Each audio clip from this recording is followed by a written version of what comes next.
வணக்கம் ஃப்ரெண்ட்ஸ், நம்ம இந்த வீடியோவில் பார்க்க போகிறது இந்த வருடம் அதாவது 2019 யாரெல்லாம் பாரத ரத்னா விருது வாங்கினாங்க அப்படின்னு பார்ப்போம்.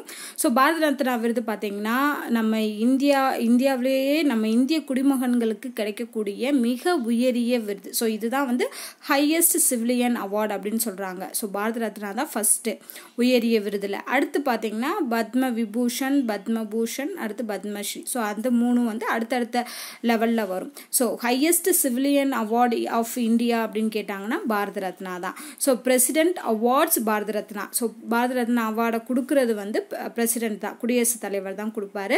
ஸோ இது பார்த்தீங்கன்னா 25/1/2019 அன்னைக்கு இந்த பாரத ரத்னா விருதை அனௌன்ஸ் பண்ணியிருக்காங்க.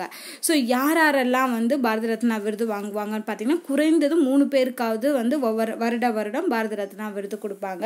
ஸோ அவங்க உயரிய செயல், அப்புறம் அவங்க என்ன மாதிரியான வேலை பார்த்துருக்காங்க, எந்த இதுக்கு அவங்க முக்கியத்துவம் கொடுத்துருக்காங்க அப்படிங்கிற கேட்டகரியெல்லாம் வச்சு 3 பேரை செலக்ட் பண்ணுவாங்க. ஸோ அதில் பார்த்தீங்கன்னா 2 பேர், இந்த 3 பேரில் ஸ்ரீ நானாஜி தேஷ்முக் அப்படிங்கிறவர், 2வது டாக்டர் பூபன் ஹசாரிகா, 3வது பார்த்தீங்கன்னா நம்மளோட முன்னாள் பிரசிடென்ட்டான ஸ்ரீ பிரணாப் முகர்ஜி அவர்கள். ஸோ இவங்க 3 பேரும் தான் இந்த வருட பாரத ரத்னா விருது வாங்கினவங்க. இதில் ஃபஸ்ட் இருக்க 2 பேர் இப்போ உயிரோட இல்லை. ஸோ அவங்க இறந்துட்டாங்க. பிரணாப் முகர்ஜி மட்டும்தான் இப்போ இருக்காரு. ஸோ 3 பேருக்கு பாரத ரத்னா விருது கொடுத்துருக்காங்க. ஸோ ஃபஸ்ட்டு பாரத ரத்னா விருது எப்படி இருக்கும் அப்படின்னு பார்த்தீங்கன்னா இதுதான் அதோட இமேஜு. ஸோ இதுதான் ஒரு லீஃப் வடிவில் இருக்கும், நடுவில் சூரியன் மாதிரியான ஒரு டெக்ஸ்சர் இருக்கும். கீழே பார்த்தீங்கன்னா பாரத ரத்னா அப்படிங்கிறத என்ன லாங்குவேஜ் எழுதியிருப்பாங்க அப்படின்னு பார்த்தீங்கன்னா தேவநாகரி அப்படின்னு சொல்லக்கூடிய லாங்குவேஜில். ஸோ தேவநாகரி அப்படிங்கிற லாங்குவேஜில் தான் இந்த பாரத ரத்னா அப்படிங்கிறது எழுதியிருப்பாங்க. ஸோ இது பார்க்குற ஹிந்தி மாதிரி இருந்தாலும் இது என்ன லாங்குவேஜ் அப்படின்னா தேவநாகரி அப்படிங்கிற லாங்குவேஜ். ஸோ இதுதான் பாரத ரத்னாவோட சிம்பல், அந்த விருதோட சிம்பல். ஸோ இதுக்கு பின்னாடி பார்த்தீங்கன்னா நம்மளோட இந்தியாவோட அந்த எம்ப்ளம் இருக்கும். அப்புறம் சத்தியமேவ ஜெயதே அப்படின்னு சொல்லி எழுதியிருப்பாங்க. அதுதான் பின்னாடி, இந்த அவார்டுக்கு பின்னாடி இருக்கக்கூடியது. ஸோ இந்த இதில் பார்த்தீங்கன்னா பாரத ரத்னாவில் அவார்டு மட்டும் தான் கொடுப்பாங்க. கேஷ் ப்ரைஸ் எதுவும், அதாவது பணமெல்லாம் எதுவும் கொடுக்க மாட்டாங்க.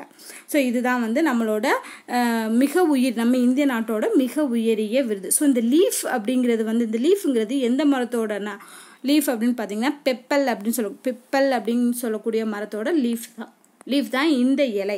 ஓகேவா? ஸோ இதுதான் பாரத ரத்னாவை பற்றினது. அடுத்து பார்த்தீங்கன்னா ஃபஸ்ட்டு எப்பப்பெல்லாம் பாரத ரத்னா கொடுத்தாங்க அப்படிங்கிறதையும் பார்த்துலாம். கொடுத்த ஆண்டு 1954. ஸோ குடியரசு ஆனதுக்கு அப்புறம் 4 வருஷம் கழிச்சு தான் இந்த அவார்டு கொடுக்குறாங்க, 1954. ஸோ ஃபஸ்ட்டு யார் வாங்கினாங்க அப்படிங்கிறது ரொம்ப முக்கியம். முதல் 3 பேர் யாருன்னு பார்த்தீங்கன்னா ஸ்ரீ ராஜகோபாலாச்சாரியார். ஸோ அரசியல்வாதி அப்படின்னு பார்த்தீங்கன்னா ராஜகோபாலாச்சாரியார் வாங்கியிருக்காரு. அடுத்து சர்வப்பள்ளி ராதாகிருஷ்ணன் அவர்கள் வாங்கியிருக்காங்க. அடுத்து சயின்டிஸ்ட் அப்படின்னு சொல்லி பார்த்தோன்னா சிவி ராமன் வாங்கியிருக்காரு. ஸோ சிவி ராமன் வாங்கியிருக்காரு. ஸோ இந்த 3 பேரும் தான் முதலாக கொடுத்த பாரத ரத்னா விருது வாங்கியவர்கள். ஸோ முதலாக கொடுத்த பாரத ரத்னா விருதுல இவங்க 3 பேர் இருந்துச்சு அப்படின்னா யாராவது ஒருத்தர் டிக் பண்ணலாம். இல்லை அரசியல்வாதி முதல்ல வாங்கின அரசியல்வாதி யாரு அப்படின்னு கேட்டாங்கன்னா ராஜகோபாலாச்சாரியர். சயின்டிஸ்ட் யாருன்னு கேட்டாங்கன்னா சிவி ராமன் அவர்கள். ஃபிலாசபர் அப்படின்னு கேட்டாங்கன்னா ராதாகிருஷ்ணன் அவர்களை நீங்கள் டிக் பண்ணலாம். ஸோ அப்படி ஆப்ஷன் எப்படி கேட்குறாங்கிறத பொறுத்து.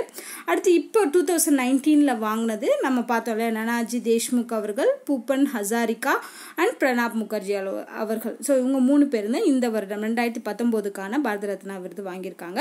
ஸோ இது வரைக்கும் பார்த்தீங்கன்னா பாரத ரத்னா விருது வாங்கினவங்க மொத்தம் எத்தனை பேர்னு பார்த்தீங்கன்னா 48 பேர் பாரத ரத்னா விருது வாங்கியிருக்காங்க. ஸோ டோட்டல் அவார்டர் 48 மெம்பர்ஸ் வாங்கியிருக்காங்க. அதில் பார்த்தீங்கன்னா லால் பகதூர் சாஸ்திரி வாங்கியிருக்கார். அவர் முதலமைச்சர் அப்படிங்கிற கேட்டகரியில் வர்றதுனால ஃபஸ்ட்டு ஒரு முதலமைச்சர் பாரத ரத்னா விருது வாங்கினவர் லால் பகதூர் சாஸ்திரி. இன்னொன்று பார்த்தீங்கன்னா சச்சின் டெண்டுல்கர் வாங்கியிருக்காரு. இளம் வயதில் வாங்கினவர். இந்த அவார்டு வாங்கினதுலேயே ரொம்ப ஏஜ் கம்மியானவர் அப்படின்னு பார்த்தோம்னா சச்சின் டெண்டுல்கர் அவர் வாங்கியிருக்கார். அவர் 40 வயசில் வாங்கியிருக்கார். ஸோ இதுதான் பாரத ரத்னாவோட டீட்டெயில்ஸ். ஸோ எந்த ஆண்டுங்கிறது ரொம்ப முக்கியம். 1954 ஃபஸ்ட்டு 3 பேர் யார் வாங்கியிருக்காங்க, அடுத்து இந்த வருடம் யார் வாங்கியிருக்காங்க அப்படிங்கிறது. Total award 48. ஸோ இதுதான் பாரத ரத்னாவுக்குரிய டீட்டெயில்ஸ் எல்லாமே இந்த வீடியோவில் வந்துருச்சு. ஸோ இந்த வீடியோ உங்களுக்கு பிடிச்சிருந்தா லைக் பண்ணுங்கள், ஷேர் பண்ணுங்கள். நன்றி.